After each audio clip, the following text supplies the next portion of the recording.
Está con nosotros. A ver si probamos. Jorge, ¿cómo andas? Buenas tardes. Martín Esperati y todo el equipo de Un Día Perfecto aquí en Sol Play 91.5 de Santa Fe. ¿Cómo le va? Hola, ¿qué tal? Muy buenas tardes. ¿Se me escucha bien? ¿Se me ve bien? Pero se lo ve bárbaro allí. Que ahí está, muy bien. ¿Cómo ¿Cuántos anda? libros los leyó ¿Cuántos todo? libros, no? Impresionante. Libros y deportes, básicamente mis dos pasiones. Qué Muy bien, bárbaro. muy bien, muy bien. Bueno, Jorge, aquí el profe Cristian Riom gestionó esta nota con usted y me pareció muy interesante abordar el tema de la guerra entre Rusia y Ucrania. Bueno, siempre este tema que ya lo venimos abordando hace mucho tiempo y que la gran pregunta es ¿por qué los medios se empecinan en contar de una manera determinada información que a ellos por allí les conviene si miramos a Occidente? Entonces, claro, vemos que Rusia es el malo, Rusia es el monstruo, etcétera, etcétera, y tratando, ¿no?, de ensayar una comparación hasta diría quijotesca, nosotros venimos mencionando aquí que es como si Gran Bretaña pusiese una base militar en las fronteras argentinas y nosotros quedarnos mirando de brazos cruzados como si nada. Bueno, esto un poco está pasando allí en Rusia, donde Vladimir Putin expresó esta idea de, bueno, la OTAN que no me ponga aquí bases militares y si eso pasa puede llegar a tener consecuencias. Entonces la primera pregunta, Jorge, quería consultarle por qué no nos llega la información completa del tratamiento de la guerra entre estos dos países y nos llega muy parcializada y hasta cancelando lo otro. ¿Por qué pasa eso? Porque la guerra tiene una parte importante se da en los medios de comunicación, Mm, o yo a veces denomino medios de colonización mental. mm, Entonces, lo primero fue necesario esconder el origen y el inicio de esta guerra, que fue en el 2014. Y la gente no sabe que a partir de ese año hubo un golpe de Estado en Ucrania, que en el 2014, en ese momento que llamaron Euromaidán, a partir de ese momento se proscribieron 11 partidos políticos, se encarcelaron a 40 diputados electos. En el 17, a partir del 2017, se prohibió la lengua del 30% de los ucranianos, que es el ruso. Se nombró en el 2018 como héroe nacional al dirigente más importante de los ucronazis que participó de la Segunda Guerra Mundial, liderando el batallón Galicia, asociado a las SS, mm. responsable del asesinato y genocidio de 2 millones de personas en Ucrania. Su nombre es Stepan Bandera. Insisto, a esa persona se lo nombró héroe nacional en el año 2018. Situación, todas estas que estoy contando, que fue generando una resistencia, una respuesta de los rusohablantes, que obviamente se les empezó a prohibir y se les empezó a perseguir y se los empezó a bombardear.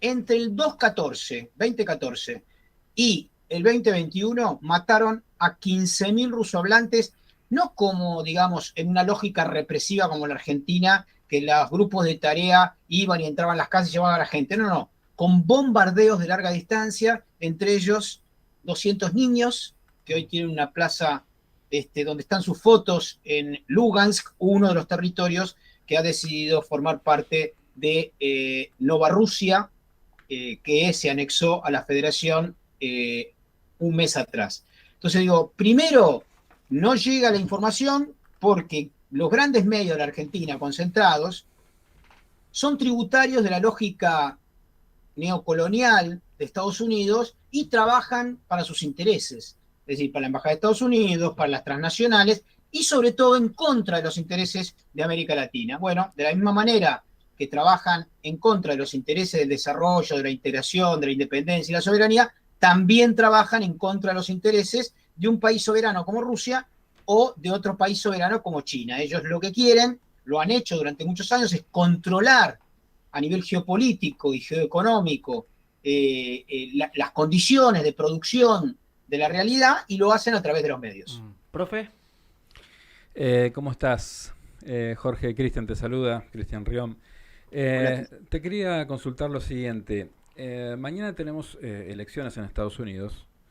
Eh, ¿Puede ser el inicio del fin de Biden en el gobierno? ¿Puede ser también el inicio del fin de la guerra en Ucrania? ¿Cómo ves vos la incidencia de la elección esta de medio término en Estados Unidos respecto a lo que pasa en Ucrania? Yo realmente creo que efectivamente estas dos hipótesis que vos marcás, Cristian, pueden ser reales. ¿En qué sentido? Eh, la realidad es que Estados Unidos está gobernado por un trípode de poder conformado por Wall Street, las transnacionales y el complejo militar industrial, ¿no? Ese es el verdadero poder dentro de Estados Unidos. Obviamente, en muchas ocasiones estos tres actores son parte de uno solo, digamos. El que pone dinero en las transnacionales también lo pone en las finanzas en Wall Street y también tiene inversiones en la Boeing, una de las grandes productoras mundiales de armas, ¿no es cierto? Entonces digo, es parte, se puede hacer cosas en Estados Unidos, por ejemplo, Trump, siempre y cuando no vayan fuertemente contra estos actores. En ese sentido, ¿qué es lo que sucede? Que Biden, a diferencia de Trump, digamos, los demócratas han desarrollado una política desde Carter para acá, curiosamente más injerencista a grandes rasgos que los republicanos. Es decir, para al interior de los Estados Unidos, esto hay que decirlo, los demócratas tienen una posición más, menos homofóbica, menos misógina, menos racista, pero para afuera son más, si se quiere, provincianos y quieren, como decía Trump, el desarrollo de Estados Unidos hacia adentro, ¿no? Entonces les interesa menos. Fijémonos en lo siguiente. Trump fue el único presidente en las últimas 6 presidencias que no armó una guerra durante su mandato. Y en ese sentido es comprensible cierta lógica o coherencia vinculada a Putin porque Trump no quiere complicarse la vida, quiere simplemente dar una batalla, perdón, estratégica contra China porque sabe que, igual que Biden, ¿no? En eso hay coincidencia, saben que el tema pasa por lo económico, por lo científico-tecnológico, y que creo que existe la posibilidad de que si gana Trump en estas elecciones de medio término, puedan cambiar las condiciones y los republicanos exijan no poner tanta plata en Ucrania, que obviamente la pagan en última instancia los ciudadanos de Estados Unidos, que están financiando una guerra proxy por interpósitas personas en Ucrania. ¿Cómo ves la postura argentina respecto a esto? Es una situación bastante compleja, digamos, todos los países del tercer mundo, los márgenes de maniobras no son muy grandes, digamos, en este mundo en disputa entre tres poderes muy grandes como Estados Unidos, en realidad entre dos poderes muy grandes, pues Estados Unidos, China y también Rusia. ¿Cómo ves vos esa postura difícil que tiene que llevar adelante la Argentina respecto a esta situación en concreto? Yo creo que, digo, en América Latina en general, quien está liderando hasta el día de hoy la orientación de política exterior es claramente México. Andrés Manuel López Obrador, en todas las votaciones de condena a la Federación Rusa se abstuvo, llama a la paz, llama a una negociación que garantice a todos los actores, obviamente también a Ucrania y a Rusia, márgenes de seguridad, que es lo que no le garantizaron a la Federación Rusa, porque la OTAN amenazaba sistemáticamente, además del asesinato de rusohablantes, instalar bases de la OTAN, una más entre aquellos países que se habían comprometido de ninguna manera a avanzar sobre Rusia. Recordemos que el acuerdo de 1991 con Gorbachev implicaba que el último país que tenía bases de la OTAN sería Alemania, y sin embargo a partir de ese momento se sumaron 16 países más y Ucrania hubiese sido el 17 de no mediar esta intervención militar rusa.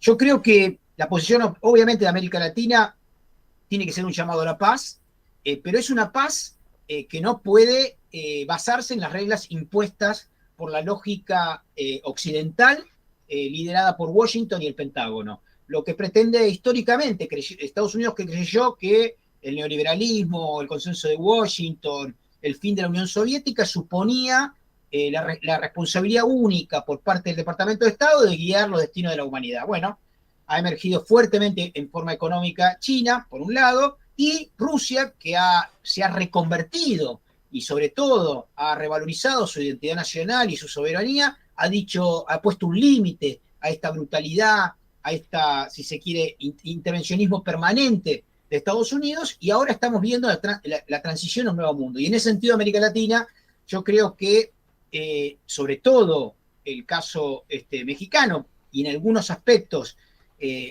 con unos vaivenes argentinos, desde mi punto de vista, bastante cuestionables, debe convocar a respetar la seguridad de todos los países, obviamente también de Ucrania y de Rusia, pero debe exigir que la OTAN se modere y no sea una base como nosotros tenemos en el sur de nuestro país, una base permanente de injerencia, como tenemos, digo, en las Islas Malvinas, ¿no? Que es una base del Reino Unido integrante de la OTAN, que no sea permanentemente una base de extorsión político-económica para el resto de países del mundo. Las reglas, digamos, a nivel globales deben ser rediscutidas, y está claro que ya no van a poder ser como planteaba Washington hace una década atrás. Estamos dialogando con Jorge Elbaum, es periodista sociólogo. Quería preguntarte, Jorge, ¿por qué Zelensky resistiría, si uno mira uno empieza a medir las fuerzas entre Ucrania y Rusia, hasta es Quijote, ¿no? ¿Por qué tiene esa postura de resistir y de seguir haciendo frente al poderío de Rusia? Evidentemente hay alguien que le dice resistí porque nosotros te vamos a apoyar. ¿Por qué? Para que la gente entienda por qué siguen con esa postura. A ver, ahí hay dos elementos, me parece, que son importantes en el análisis. Primero, Zelensky es una marioneta de la OTAN, clarísimo, y la OTAN le dice lo que tiene que hacer y él hace. El objetivo, básicamente, de la OTAN es desprestigiar a la Federación Rusa a nivel global, poniéndola como un invasor y no como alguien que se está defendiendo efectivamente de la OTAN desde hace muchos años, como lo está haciendo, que está rodeado por países de la OTAN, primero, y segundo, hacerle pagar un costo militar. Ahora, del otro lado, obviamente, en el caso de Putin, también están haciendo su juego de ajedrez, y está clarísimo, como lo han hecho desde el inicio de la intervención militar especial, que lo que pretenden es estirar esto lo máximo posible para que, como bien lo dijo Putin, la OTAN está dispuesto a llevar esta guerra hasta el último ucraniano, tratar sobre todo que pase este invierno, que Europa, socia por ahora y por poco tiempo más probablemente de Estados Unidos, entienda que esto no es un rédito posible para los países europeos. La evidencia de esto que acabo de decir está en el enojo del Departamento de Estado por la visita del primer ministro alemán Scholz a China la última semana. Es decir, se empieza a resquebrajar esa alianza, y es lo que está tratando de trabajar indudablemente la Federación Rusa, y lo va a lograr, estoy convencido que lo va a lograr. Ya, digamos, la situación ha hecho caer 4 gobiernos, entre ellos 2 del Reino Unido, y se están reconfigurando las piezas en Europa porque no entienden llevar a cabo una guerra en los límites, obviamente, de su territorio, producto de un interés estratégico de Estados Unidos que supone la contención de la Federación Rusa y, en última instancia, por supuesto, de China. Bueno, la gran pregunta es qué pasa con el precio de los alimentos, ¿no? Porque si uno mira esta guerra, también deja complicaciones al mundo, ¿no? Y el impacto de aquí, de la República Argentina, es aún mayor. ¿Por qué pasa esto, Jorge? Te voy a aprovechar en tu condición como conocedor de las ciencias económicas. Bueno, en principio, digamos, acá hay 2 factores que están contribuyendo, o 3, mejor dicho, a la espiral de inflación a nivel global. El primero es, obviamente, que el neoliberalismo se está mostrando exhausto para poder administrar y gestionar la lógica económica y financiera a nivel planetario. El segundo es la pandemia. Se rompieron ciertas cadenas de valor, se retrasaron la producción de determinadas cosas, obviamente hubo menos oferta, y eso generó también procesos inflacionarios. Y obviamente también esta intervención militar de Rusia. ¿Por qué? Porque Ucrania es uno de los 5, Ucrania y Rusia están entre los 10 productores más importantes de granos del mundo y de energía, en el caso específicamente de Moscú. Entonces, estos 2 elementos son claves, estructurales, para la alimentación y para la manutención, como en el caso del gas y el petróleo, Y bueno, esos tres elementos conjugados han disparado una situación de, se han incrementado los precios de muchos otros productos que dependen de esto. Ahora, para América Latina, que es gran productor de alimentos y también gran productor de energía, si estuviesen dadas las posibilidades, por ejemplo, si Estados Unidos no hubiese coartado el desarrollo petrolero de Venezuela, si tuviésemos, no estuviésemos tan endeudados y pudiésemos poner más dinero en vaca muerta, es decir, hubiésemos tenido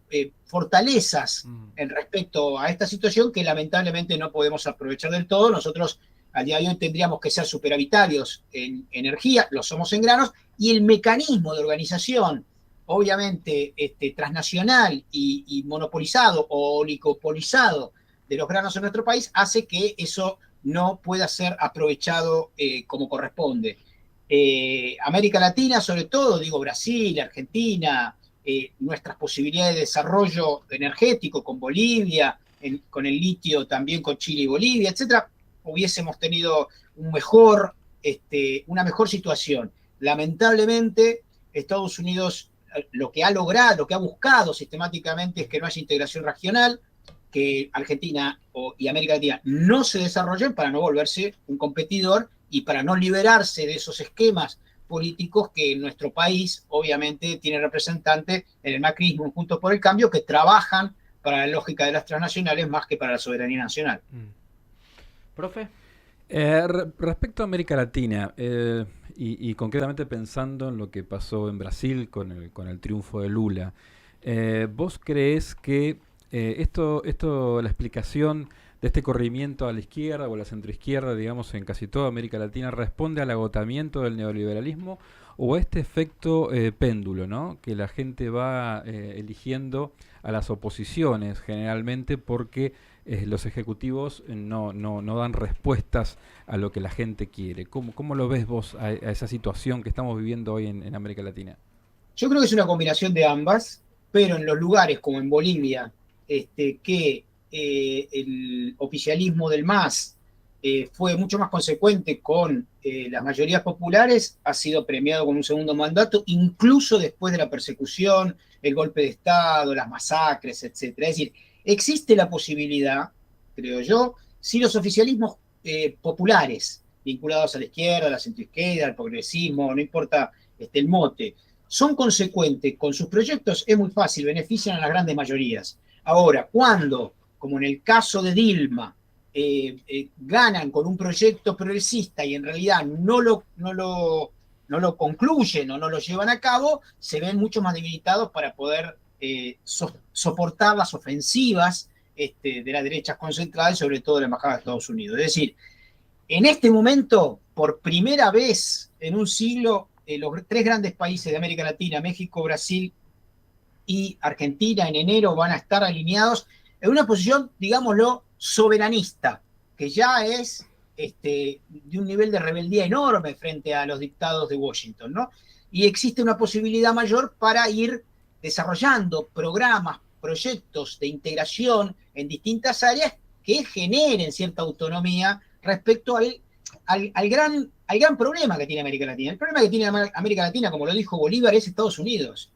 La verdad, no solamente porque impide sistemáticamente y lo que hace es tratar de fragmentarnos, sino bueno, porque le sacó un tercio del territorio a México, porque invadió Cuba, porque invadió 10 países de América Latina, porque generó todos los golpes militares y los genocidios en la década del 60 y del 70. Es decir, si no fuese por, como dice el chiste, ¿no? El único país donde no hay golpes es Estados Unidos, porque no hay embajada de Estados Unidos. Bueno, la realidad objetiva es que si nosotros lográsemos eso que Samir Amin, un gran intelectual egipcio muerto recientemente, dijo, la desconexión, desconectarnos de esa toxicidad que supone un contacto con Estados Unidos, tendríamos más posibilidades. Y bueno, con países soberanistas o con proyectos políticos de autonomía respecto al Departamento de Estado, esto es mucho más posible.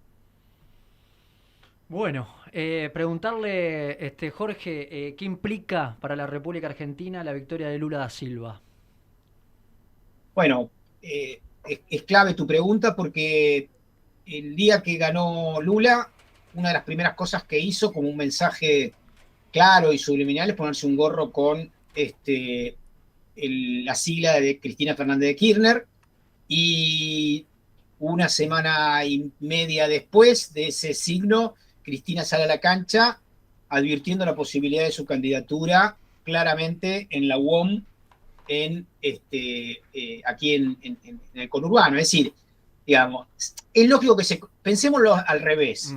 La derecha recibió un golpe enorme con el triunfo de Lula, porque en el caso incluso hipotético de que pudiera alzarse con las elecciones del año que viene, estaría enmarcada en una América Latina totalmente opuesta a un designio neofascista en el caso de Macri y de Bullrich, o aparente en el caso de Larreta, y estaría con mucha debilidad. Entonces, esto es un impulso, obviamente, para la continuidad del partido Morena en México, que tiene elecciones de acá a un año y medio, creo aproximadamente, y para que los proyectos políticos más o menos soberanistas, que van desde un Boric más socialdemócrata a una versión más radicalizada, más autónoma, más independiente como la de Venezuela, Cuba y Nicaragua, puedan configurar en la CELAC, que se va a encontrar en enero próximo en la Argentina, una institucionalidad que no pueda ser rota por la llegada de ninguna derecha. Es decir, generar los vínculos que no se puedan romper. Y eso se puede hacer con esquemas económicos, con un banco, con una moneda, con instituciones sólidas, etcétera, obviamente sabiendo de que hay momentos de avance y momentos de retroceso, ¿no? El tema es que en esa mezcla, en la ley de los grandes números, siempre haya, aunque sea un poquito de avance. Sí, nuestro profe Cristian Riom nos viene hablando de los BRICS. ¿Usted cree que el señor Lula da Silva va a incorporar a la República Argentina o va a trabajar en ese sentido? No solamente, digo, para que tengan el dato claro, quien invitó a la Argentina a ser parte del BRICS es el canciller de Bolsonaro. Es decir, y ya fue mandada la nota de forma firmada por Alberto Fernández, y ya fue recepcionada por la actual presidencia pro tempore de ese espacio, que es el embajador, es el ministro de Relaciones Exteriores de China. Es decir, la presencia de Argentina en los BRICS ya está confirmada. Falta aspectos más protocolares, si se quiere, pero Argentina va a estar dentro de los BRICS. Pero no es solamente, y esto tiene que ver con lo que yo decía antes, ¿por qué a Brasil de Bolsonaro le conviene que Argentina esté? Porque el primer socio comercial de Brasil es China.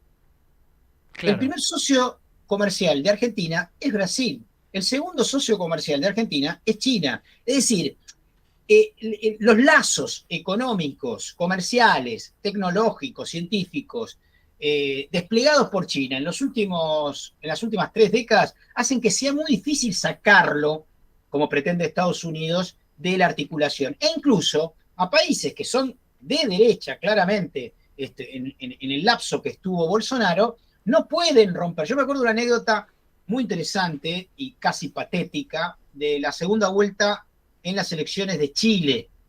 Estaba Kast y Boric, y le preguntaron a Kast: bueno, ¿usted qué piensa de Cuba? ¿No? Yo rompería. Kast es un fascista, ¿no? Hijo de un nazi, etcétera, etcétera, ¿no? Entonces decía: ¿qué piensa Cuba? ¿No? Yo rompería relaciones diplomáticas con Cuba. Y con China, le preguntó un extraordinario periodista. No, bueno, con China no podemos porque es nuestro segundo socio comercial.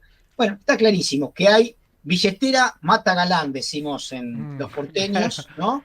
Y hay cosas que no se pueden romper. Bueno, hay que establecer esos nexos que no pueden ser rotos, a pesar, obviamente, de los intereses de Washington para seguir fragmentándonos y oponiéndonos, en todo caso, unos con otros en la patria grande. Muy bien. Voy y vengo. Última pregunta de mi parte. Quiero que cierre el profe. Estamos dialogando con Jorge Elbaun, es licenciado en Sociología. Y en su condición como sociólogo, quiero preguntarle, Jorge, ¿qué opinión le merece el fenómeno Javier Milei aquí en la República Argentina? Mira, Javier Milei es la versión degradada de Trump, de Meloni de Italia, de Bolsonaro. Es decir, hay una efervescencia a nivel global. En el último fin de semana yo escribí una nota sobre el neofascismo en Israel. Digamos, ganó ganó una derecha, que es el Likud, y una ultraderecha aliada a esa derecha que va a permitirles conseguir generar un gobierno. que es claramente un partido racista, supremacista, misógino, homofóbico, es decir, todas las características que tiene Milei, etc. Ahora, ¿qué expresa Milei? De la misma manera que Mussolini y Hitler hace un siglo atrás, en la década del 20 y del 30 del siglo pasado, fueron una reacción al miedo que imponía la Unión Soviética, bueno, Milei, Trump, Bolsonaro, Meloni y todos los neofascismos que andan dando vuelta en todas partes del mundo son una reacción al terror del fin del neoliberalismo y de sus privilegios articulados, obviamente, en términos transnacionales, con sedes en Wall Street, en el complejo militar industrial y en las transnacionales. Es decir, no es necesariamente consciente esto, es un proceso que es calcado a lo que sucedió un siglo atrás, con otra forma. Como bien dijo un famoso intelectual, la historia puede reproducirse varias veces, no siempre de la misma manera, a veces como tragedia y a veces como farsa. Me parece que en este caso viene más de farsa, pero con esos peinados y esa ridiculez, bueno, algo de eso tenía Hitler y Mussolini también, ¿no? En su época distinta, ¿no? Pero son reaccionarios frente a un cambio, a una desestructuración que no logran poder ubicarse y quieren a toda costa conservar lo existente y obviamente utilizan un mismo mecanismo, que es el mismo que utilizó el fascismo y el nazismo un siglo atrás, que buscar chivos emisarios, ¿no? Ahora es el chivo increíble. emisario en aquel momento eran los judíos, los gitanos, los comunistas, hoy son los planeros, los inmigrantes, etc.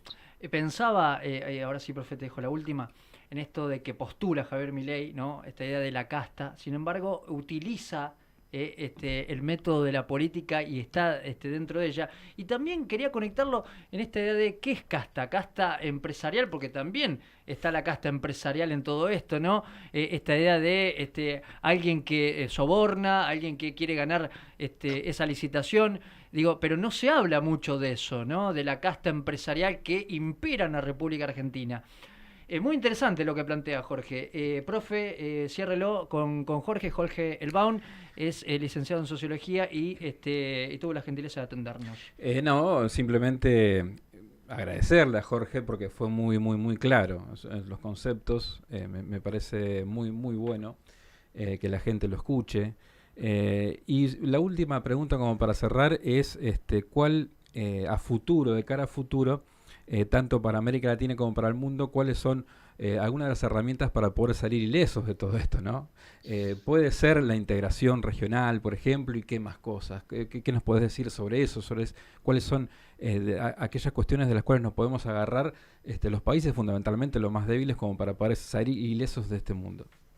Bueno, es excelente tu pregunta y creo que es de lo más importante en todo caso para buscar esperanza, ¿no? Y construir esperanza necesita la reivindicación del debate público y de la política, porque lo que quiere hacer básicamente el neoliberalismo es disolver la política, como bien dijo en relación a Milei, es decir, el concepto de casta, ¿qué es? Es un grupo social que no se contamina con otros. Castas hay históricas en la India, por ejemplo, que eran grupos sociales que no se podían contaminar con otros, ¿no es cierto? La realidad es que lo que ellos buscan es asociar la política a algo sucio, y cuando se desarma la política, ¿qué queda? ¿Queda el mercado o queda las armas? ¿No? El fin de la política son la violencia o en todo caso el mercado, y que gobiernen los CEOs y que gobierne esa famosa ridícula ley de la oferta y la demanda, o de la mano invisible, que es lo que beneficia obviamente a los que tienen los grandes recursos. En ese sentido yo creo que primero la reivindicación de la política. Después entender la política como un espacio de diferencia, incluso álgida, pero no del odio, ¿no? Que es también lo que pretenden instalar. ¿Es posible la política? ¿Es necesaria la política sin tiros en la cabeza? Sin duda, porque el tiro en la cabeza es la negación de la política. Eso es la dictadura militar, es la violencia, es lo que se estuvo discutiendo en estas semanas en relación a la película de 1985, ¿no? Es el fin de la política. La violencia lo que hace es contaminar de sangre la política. Y nosotros queremos un debate público abierto de ideas, de proyectos, no en todo caso, como hace Macri, vamos a terminar con Aerolíneas Argentinas porque pierde plata. Es mentira que pierde plata. Es una gran falacia.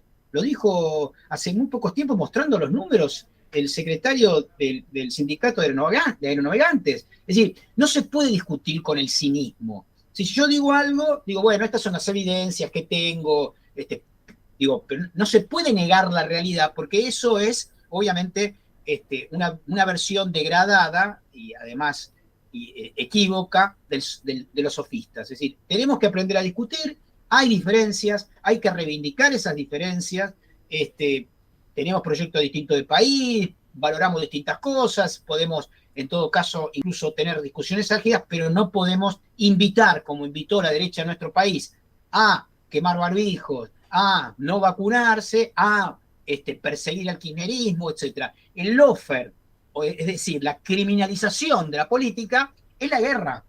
Eso ya no es política. Sacar la política del debate para llevarlo a los amigos del Poder Judicial, que sí son una casta, es el fin de la política. No quieren más política, quieren que sus amigos pongan en cana a aquellos que no están de acuerdo. No, discutamos de frente a la sociedad y que la sociedad en todo caso vaya y vote y participe y protagonice en las calles, en la movilización popular, la respuesta. Lo que no se puede hacer, obviamente, es apelar a la casta judicial, por un lado, apelar a la muerte, apelar a la necrofilia y terminar de alguna vez con la discusión pública que nos permita en todo caso construir consensos y diferencias también. Muy bien. Jorge, ha sido un gusto, un placer. Gracias y lo convocaremos en otra oportunidad. ¿Le parece? Por supuesto, muchísimas gracias a ustedes, un fuerte abrazo para ambos. Muchas gracias. Jorge Elbaum. Muy interesante.